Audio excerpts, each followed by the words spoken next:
So, good morning, all of you. I am Prabhakar Kumar, and today I am going to discuss on the topic of disorders related to our nervous system. तो basically हमारा nervous system होता क्या है? तो nervous system जो है body में control and coordination का जो भी मीन्स फंक्शन जो प्रोवाइड करता है। मीन्स हमारा बॉडी में जितना मेटाबॉलिक एक्टिविटी से लेके रिस्पिरेशन, हार्ट रेट सब कौन कंट्रोल करता है? Nervous system. क्लियर? तो इसमें क्या होगा? नर्वस सिस्टम न्यूरॉन्स रहता है, गैलियल सेल्स जो सपोर्टिव सेल्स बोलते हैं, ठीक है। एंड देन इसका फंक्शंस क्या रहता है? तो ऑब्वियसली ये क्या करता है? इंफॉर्मेशन को सेंड करता है, ठीक है। बेस्ड ऑन जैसे हम इन्वायरमेंट में क्या चेंजेस आ रहा है, अभी क्या है, गर्मी ज़्यादा है, तो वो सेंस करता है जिसकी वजह से स्वेट रिलीज करके बॉडी टेम्परेचर को मेंटेन करता है। Then it process informations. Informations जो मिलता है उसको आइदर पेन, टच, कोई सा भी फॉर्म में उसको वो प्रोसेस करेगा। Then it controls the movement and senses. तो मूवमेंट एंड सेंसेशन को भी ये फील करता है, ठीक है। कैसे सेंसेशन? जैसे आप कोई टच कर रहा है, वो सेंस जाता है ना, जो हाँ, जैसे कुछ चींटी चल रहा है हाथ पे तो पता चलता है कुछ जो है तो हमारे हाथ के ऊपर क्रॉल कर रहा है। Clear? Then it regulates memory, emotions and behaviour. तो मेमोरी मीन्स तो पता ही है, जो पुराना कोई भी चीज़ को मेमोराइज करने में, इमोशंस कंट्रोल एंड बिहेवियर को भी कौन रेगुलेट करता है? Nervous system. क्लियर? देन आता है डिविजन। तो नर्वस सिस्टम का कितना पार्ट है? दो पार्ट है। पहला कौन सा है? सेंट्रल नर्वस सिस्टम, जिसमें ब्रेन एंड स्पाइनल कॉर्ड है, and peripheral nervous system. Other than central जो भी रह गया वो किस में आ जाएगा? पेरिफेरल नर्वस सिस्टम का पार्ट। क्लियर? देन आता है नर्वस सिस्टम डिजॉर्डर। मीन्स हमारा नर्वस सिस्टम से वो क्या कर रहा था? कंट्रोल कोऑर्डिनेशन कर रहा था। उससे भी रिलेटेड कुछ तो डिजॉर्डर होगा ना, जैसे हमारा न्यूरॉन्स है वही डैमेज हो जा रहा है, या नहीं तो कंडक्शन एक स्पीड है वो डिक्रीज हो जा रहा है, ठीक है। तो कॉमन डिजॉर्डर्स कौन कौन सा आता है? Epilepsy, Parkinson's, stroke, depression, schizophrenia and Alzheimer. ये सब कॉमन डिजॉर्डर्स है जो कि नर्वस सिस्टम को इम्पैक्ट करते हैं, ठीक है। अगर नर्वस सिस्टम को इम्पैक्ट करेगा तो क्या होगा? कंट्रोल एंड कोऑर्डिनेशन जो हो रहा है वो मीन्स क्या, डिस्टर्ब हो जाएगा, एबनॉर्मल हो जाएगा, ठीक है। देन इसका इम्पैक्ट क्या कर पड़ता है हमारे बॉडी पे? It affects the movements. Body का मूवमेंट में इफेक्ट करेगा, ठीक है। Then it affects the memory, means जो भी इसका फंक्शन था नर्वस सिस्टम का सबको वो क्या करेगा? इफेक्ट करेगा। कंट्रोल कोऑर्डिनेशन में इफेक्ट करेगा जिसकी वजह से मूवमेंट में इफेक्ट आएगा। देन मेमोरी, कोई भी चीज़ को मेमोराइज करने में प्रॉब्लम आएगा, ठीक है। Affects behaviour changes. Then reduces the quality of life.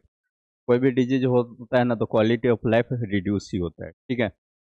यहाँ तक क्लियर? तो पहला डिजॉर्डर कौन सा है? एपिलेप्सी। तो एपिलेप्सी क्या है बेसिकली? तो it is the chronic neurological disorder characterized by recurrent and provoked seizures due to abnormal electrical activities in the brain। Seizure मतलब क्या होता है? मिर्गी सुने हैं ना? तो किसी का क्या होता है, जो पूरा बॉडी वाइब्रेट होना शुरू हो जाए, ठीक है, सर्टेन ड्यूरेशन टाइम के लिए। तो एपिलेप्सी क्या है? जो क्रॉनिक न्यूरोलॉजिकल डिजॉर्डर है। क्रॉनिक मीन्स क्या? जो लॉन्गर ड्यूरेशन तक ये मीन्स क्या इम्पैक्ट करते हैं हमारा नर्वस सिस्टम, ठीक है। तो इसमें बेसिकली क्या होता है? रिकरेंट मीन्स क्या? ये सडन स्टार्ट हो जाता है। Clear? And then it's seizures due to abnormal electrical activity. तो इलेक्ट्रिकल एक्टिविटी का काम कौन करता है? सोडियम आयन जो भी हमारा रहता है वो क्या करता है? कंडक्शन करवाता है एक्शन पोटेंशियल का न्यूरॉन्स में। तो क्या होता है, कभी कभी ब्लॉकेज आ जाता है न्यूरॉन्स में, जिसकी वजह से क्या होता है, जितना सिग्नल है एक जगह रह जाता है, ठीक है। एंड बाद में क्या है, अचानक सब सडन आना शुरू हो जाता है, जिसकी वजह से क्या होता है? मूवमेंट एबनॉर्मल हो जाता है। सीजर क्या है? बॉडी का मूवमेंट ही रहता है, लेकिन वो क्या है? Abnormal movement. इसी वजह से वो वाइब्रेट दिखता है। क्लियर? तो इसका मेन पॉइंट कौन कौन सा है? One of the most common neurological disorder epilepsy है, ठीक है। And it can occurs at any as.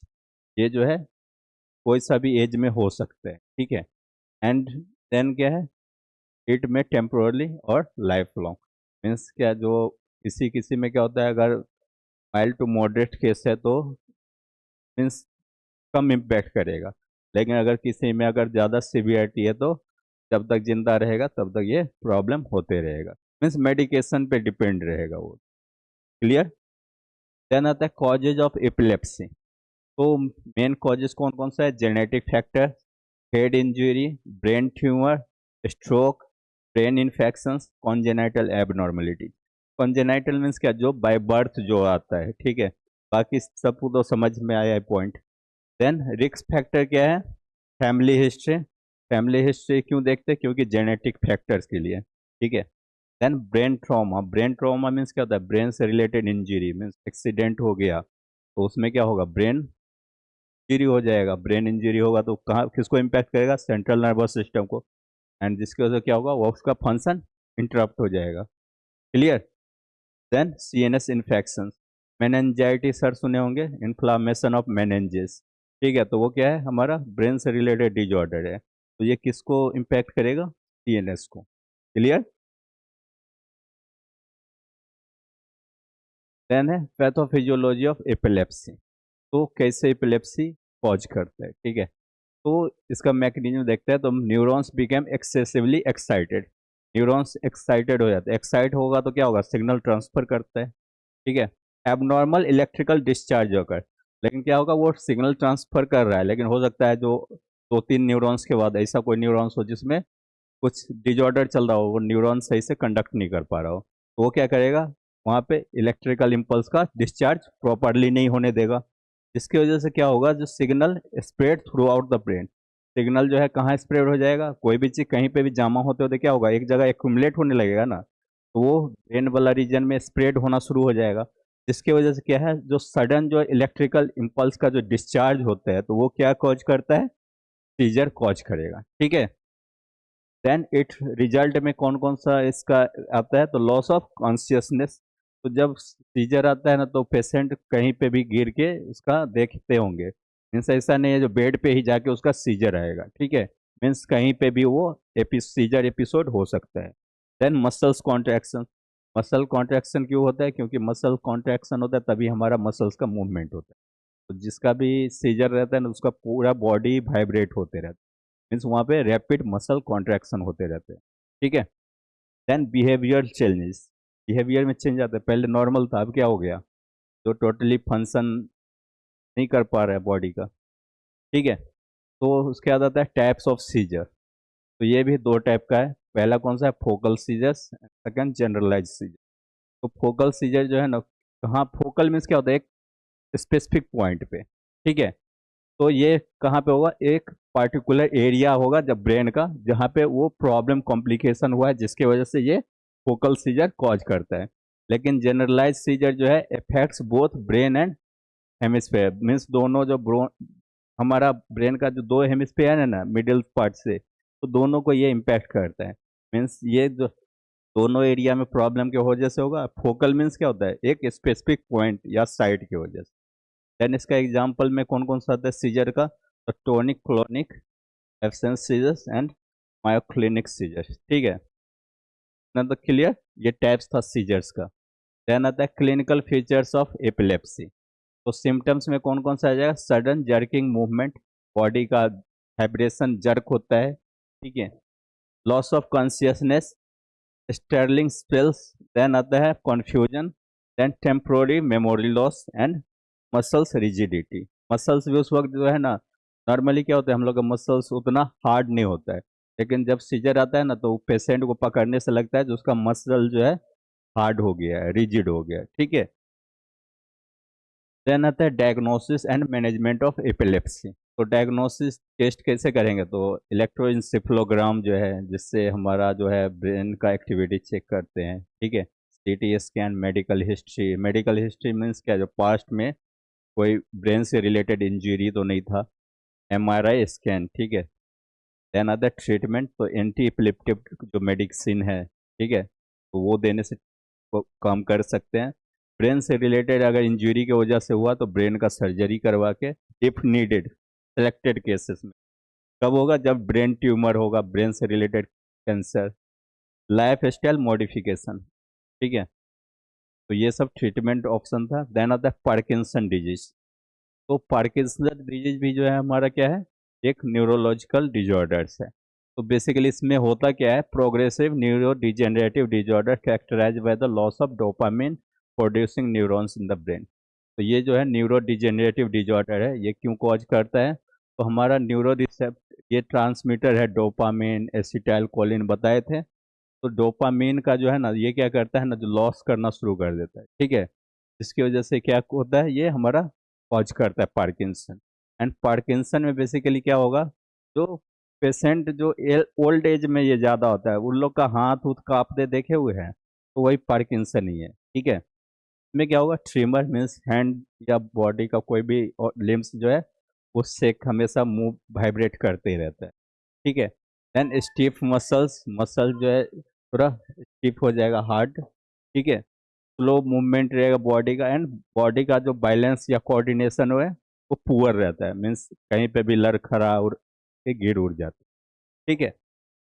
Then आता है कॉजेज ऑफ पार्किंसंस डिजीज। तो मेन जो कॉजेज है वो क्या है, जो जो डोपामिनर्जिक जो न्यूरॉन्स है उसका डिजेनरेशन हो रहा है। डिजेनरेशन मीन्स क्या, जो था पहले वो डिस्ट्रॉय हो रहा है, ठीक है। क्लियर, रीजेनरेशन रहता तो क्या होता है, फिर से बन रहा है। देन जेनेटिक फैक्टर्स भी रहते हैं and environmental toxins. Environmental toxins कौन सा हो जाएगा, एयर पॉल्यूटेंट, वाटर पॉल्यूटेंट, या जो भी पॉल्यूशन जो इन्वायरमेंट में प्रेजेंट है वो भी हमारा बॉडी में कभी जाता है तो इम्पैक्ट करता है। एजिंग फैक्टर बताइए थे, ओल्ड एज में ये ज़्यादा, एल्डरली पेशेंट में ज़्यादा ये कॉज करते हैं। तो रिस्क फैक्टर कौन रहेंगे, तो old age, family history means family में पहले से पास्ट में किन्हीं को था। देन एक्सपोजर टू पेस्टिसाइड, जो हम लोग फर्टिलाइजर यूज करते हैं ना, तो वो क्या है, केमिकल्स है, तो फूड के साथ साथ हम लोग कंज्यूम करते हैं, तो कभी कभी वो भी एज ए फैक्टर्स मीन्स क्या, डोपामिनर्जिक रिसेप्टर को, न्यूरॉन्स को क्या करता है, डिस्ट्रॉय करना शुरू करता है। इसकी वजह से क्या होता है, पार्किंसंस कॉज करता है। देन पैथोफिजियोलॉजी जो है पार्किंसन का, तो बेसिकली क्या है, डोपामिन लेवल डिक्रीज, डोपामिन का लेवल जो है डिक्रीज होगा। तो ये क्या करता है, imbalance between dopamine and acetyl choline. तो डोपामिन एंड एसिटाइल कोलिन के बीच में क्या होगा, इनबैलेंस हो जाएगा लेवल का, एंड लेवल का इम्बैलेंस हो जाएगा, जिसकी वजह से क्या होगा, इम्पेयर्ड मोटर कंट्रोल, मीन्स हमारा मोटर न्यूरॉन्स का जो है कंट्रोल प्रॉपर वे में नहीं होगा। एंड मोटर न्यूरॉन्स क्या करता है, इफेक्टर ऑर्गन्स को सिग्नल देता है, वही क्या करता है जिसकी वजह से हाथ या लिम्स जो है वो शेक होते रहता है, ठीक है। तो ये क्या होता है, डिफिकल्टी इन मूवमेंट, बॉडी का कंट्रोल ही लॉस्ट हो जाता है, जिसकी वजह से क्या होगा, मूवमेंट में डिफिकल्टी आएगा। मसल्स रिजिडिटी, मसल्स स्टिफ हो जाता है, ठीक है। देन आता है clinical features of Parkinson disease. तो कार्डिनल सिग्नल में कौन कौन सा आ जाएगा, resting tremor, rigidity means muscle rigid हो जाता है। देन बॉडी का मूवमेंट क्या हो जाएगा, स्लो हो जाएगा, ठीक है। देन पोस्चरल इनस्टेबिलिटी, ठीक है, मीन्स बॉडी का पोस्चर मीन्स बैठने में भी प्रॉब्लम करेगा, क्योंकि बॉडी का कंट्रोल ही क्या हो जाता है, लॉस्ट हो जाता है, ठीक है। तो इसका अदर सिम्टम्स और क्या क्या सब ये प्रोड्यूस करता है, depression, sleeping disturbances, memory problem. Memory problem means कोई भी चीज़ को याद करने नहीं बोलते हैं, जो पहचानने में नहीं होता है ना, ऐसा पहचान नहीं पाते हैं। तब ध्यान रहता है diagnosis and treatment of Parkinson's disease. तो डायग्नोसिस में कौन कौन सा आ जाएगा, clinical examination and MRI scan, ठीक है। देन आता है ट्रीटमेंट, तो ट्रीटमेंट कौन सा है, लीवोडोपा। लीवोडोपा क्या, डोपामिन का ही प्रो ड्रग है, ठीक है। ये बाद में जाके लीवोडोपा टू डोपामिन कन्वर्ट हो जाता है। देन आता है डोपामिन एगोनिस्ट। एगोनिस्ट मीन्स क्या, जो सपोर्टिव बोलते हैं एगोनिस्ट, जो अपोज करेगा उसको क्या बोलते हैं, एंटागोनिस्ट, ठीक है। ये सब पढ़ेंगे फार्माकोलॉजी जब। देन फिजियोथेरेपी से, ठीक है। देन डीप ब्रेन स्टिमुलेशन से, ये सब ट्रीटमेंट ऑप्शन है। देन आता है स्ट्रोक। तो स्ट्रोक बेसिकली क्या है, stroke occurs when the blood supplies to the part of the brain interrupted and causing the brain cell death. तो हम लोग का ही ब्लड क्या करता है, कैरियर का काम करता है, न्यूट्रिएंट ऑक्सीजन से लेके जो भी वाइटल कंपोनेंट है सबको कैरी करता है। तो जब ही ब्रेन में भी ब्रेन सेल्स रहता है, ब्रेन सेल्स को भी ऑक्सीजन न्यूट्रिएंट चाहिए सर्वाइव होने के लिए। लेकिन स्ट्रोक वाला में क्या होता है, जैसे ब्लॉकेज आ जाने की वजह से क्या होता है, ब्लड सप्लाई नहीं हो पाता है ब्रेन सेल्स को, की वजह से क्या होगा, ब्रेन सेल डेथ हो जाएगा। एक टाइम आएगा ना जब टोटली ऑक्सीजन नहीं मिलेगा, तो क्या होगा, सेल सर्वाइवल रेट डिक्रीज हो जाएगा। तो जिसकी वजह से जो कॉम्प्लिकेशन कॉज करेगा उसको क्या बोलते हैं, स्ट्रोक। तो मेडिकल इमरजेंसी है, ठीक है, स्ट्रोक जब आता है and it requires immediate treatment, वक्त इमीडिएट ट्रीटमेंट चाहिए। देन टाइप्स ऑफ स्ट्रोक, तो 3 टाइप का है। पहला कौन सा है? Ischaemic stroke, haemorrhagic stroke, then है ट्रांजिएंट इस्चेमिक स्ट्रोक। ठीक है, तो इस्चेमिक मीन्स क्या होता है? नाम से पता चलता है ब्लॉकेज हो गया, ऑक्सीजन सप्लाई इंटरप्ट हो गया। हेमोरेजिक मीन्स क्या? हेम किसको बोलते हैं? ब्लड को। ठीक है, तो इसमें क्या होता है? Due to rupture of blood vessels damage हो गया, की वजह से ब्लड लॉस हो गया। सुनते हैं ना, ब्लड जो है, ब्लड वेसल्स फट गया था, इसकी वजह से ब्लड पहुंचा नहीं ब्रेन को। ठीक है, देन ट्रांजिएंट इस्चेमिक जो अटैक होता है वो टेम्पररी ब्लॉकेज। ठीक है, टेम्पररी मीन्स क्या? परमानेंट नहीं, थोड़ा देर रहेगा, जैसे कुछ नहीं रास्ते में आ जाता है तो थोड़ा देर के लिए इंटरप्ट होगा, फिर पासेज होने के बाद क्लियर हो जाए। क्लियर, लेकिन तीनों ही कॉम्प्लिकेशन कॉज करेगा। तो ऐसा आता है तो इमीडिएट जो है, जो हेल्थ केयर प्रोफेशनल से दिखवाना चाहिए। देन इसका कॉजेज एंड रिस्क फैक्टर्स, जो स्ट्रोक का बेसिकली कॉजेज क्या है, तो स्ट्रोक होने की वजह से और क्या कॉज कर सकता है? हाइपरटेंशन, एथेरोस्क्लेरोसिस, तो ये सब कॉज है जिसकी वजह से स्ट्रोक कॉज करता है। तो हाइपरटेंशन होगा, क्या होगा? मीन्स ब्लड प्रेशर बढ़ जाएगा, एंड ब्लड प्रेशर बढ़ेगा जिसकी वजह से क्या होगा? समटाइम जो है, तो ब्लड प्रेशर कब बढ़ता है? ड्यू टू वैसोकंस्ट्रिक्शन, एंड जब वैसोकंस्ट्रिक्शन होगा तो क्या होगा? एडिक्वेट अमाउंट ब्लड हमारा ब्रेन तक भी नहीं पहुंचेगा। ठीक है, इसकी वजह से कॉज करेगा। द सेकेंड कौन सा है? अथेरोस्क्लेरोसिस। तो अथेरोस्क्लेरोसिस में बेसिकली क्या होता है? जो प्लेग फॉर्म हो जाता है, ठीक है, कोलेस्ट्रॉल प्लेग फॉर्म कर लेगा जिसकी वजह से जो ब्लड वेसल जो सप्लाई कर रहा था ब्लड को, तो उसको रोक देगा। देन आता है कार्डियक डिजॉर्डर। कार्डियक डिजॉर्डर होने की वजह से क्या होगा? हार्ट रेट डिक्रीज हो जाएगा, एंड हार्ट रेट, जैसे ब्रेडिकार्डिया वाला कंडीशन आता है, स्लो हार्ट रेट, तो हार्ट उतना प्रेशर नहीं बिल्डअप कर पाएगा जिसकी वजह से ब्लड उतना ब्रेन तक पहुंच पाए। ठीक है, तो ऊपर ब्रेन तक ब्लड नहीं पहुंच पाएगा। डायबिटिक, तो डायबिटिक बताइए, जो क्या है? जो हमारा मेटाबॉलिक डिजॉर्डर है, जो बेसिकली क्या करता है? बॉडी का पूरा भी जो एक्टिविटी को हैम्पर कर देता है। ठीक है, तो ये सब कंडीशन है। रिस्क फैक्टर्स कौन कौन सा है, किस वजह से ये इंड्यूस होता है? स्मोकिंग, स्मोकिंग एक्सेसिव स्मोकिंग करने की वजह से, obesity, alcohol consuming, then old age. ठीक है, तो ये सब रिस्क फैक्टर है। देन पैथोलॉजी ऑफ स्ट्रोक, तो बेसिकली इसका मैकेनिज्म में कौन कौन सा आएगा? रिड्यूस ब्लड फ्लो, तो इसमें पहले क्या होगा? ब्लड फ्लो रिड्यूस हो जाएगा। ब्लड फ्लो रिड्यूस होगा जिसकी वजह से क्या होगा? ऑक्सीजन का सप्लाई भी रिड्यूस हो जाएगा, एंड ऑक्सीजन का सप्लाई जब रिड्यूस होगा तो हमारा जो हमारा ब्रेन सेल्स है वो कौन सा? न्यूरॉन्स है, तो उसको भी ऑक्सीजन न्यूट्रिएंट चाहिए सर्वाइवल के लिए, तो वो डेथ होना शुरू होगा, एंड जिसकी वजह से क्या होगा?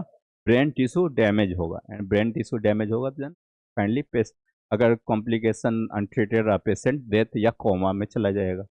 कॉन्सिक्वेंसेस और क्या क्या सब चीज़ हो सकता है? तो पैरालिसिस भी हो सकता है। देन स्पीच प्रॉब्लम, मीन्स बोलने में problem, difficulty in speaking. Then memory impairment, कोई भी चीज़ को मेमोराइज करने में भी प्रॉब्लम कॉज करेगा। देन साइन एंड सिम्टम्स, तो बेसिकली तो ये जो है फास्ट मेथड है। FAST मीन्स क्या है? फेस ड्रॉपिंग, मीन्स एक साइड का फेस सुनते हैं ना, पैरालाइज हो गया है, होता है ना, जो एक साइड का बोलता है पैरालाइज हो गया, तो वो होता है arm weakness, speech difficulty, then time to seek medical help. ठीक है, देन अदर सिम्टम्स में headache, dizziness, then vision problem, means कोई भी चीज़ देखने में भी प्रॉब्लम करेगा, क्योंकि ये क्या करेगा? जो हमारा आइज से जो न्यूरॉन्स गया उसको भी इम्पैक्ट कर देगा, तब क्या, जिसकी वजह से क्या होगा? विजन प्रॉब्लम कॉज करेगा। Then diagnosis and management of stroke, तो डायग्नोसिस में कौन कौन सा है? CT scan, MRI, blood test, and treatment therapy, thrombolytic therapy. Thrombolytic क्यों देते हैं? क्योंकि प्लेग फॉर्मेशन जो हुआ है अथेरोस्क्लेरोसिस से, तो उसको ब्रेक करने के लिए। सर्जरी, क्योंकि अगर क्लॉट ज़्यादा बना हुआ है तो वो तो मेडिसिन से तो ठीक नहीं होगा, तो बाईपास, तो वहाँ पे सर्जरी करके। देन रिहेबिलिटेशन थेरेपी, तो ये सब ट्रीटमेंट थेरेपी है। तो आज के लिए इतना ही, नेक्स्ट वीडियो में साइकेट्रिक डिजॉर्डर देखते हैं।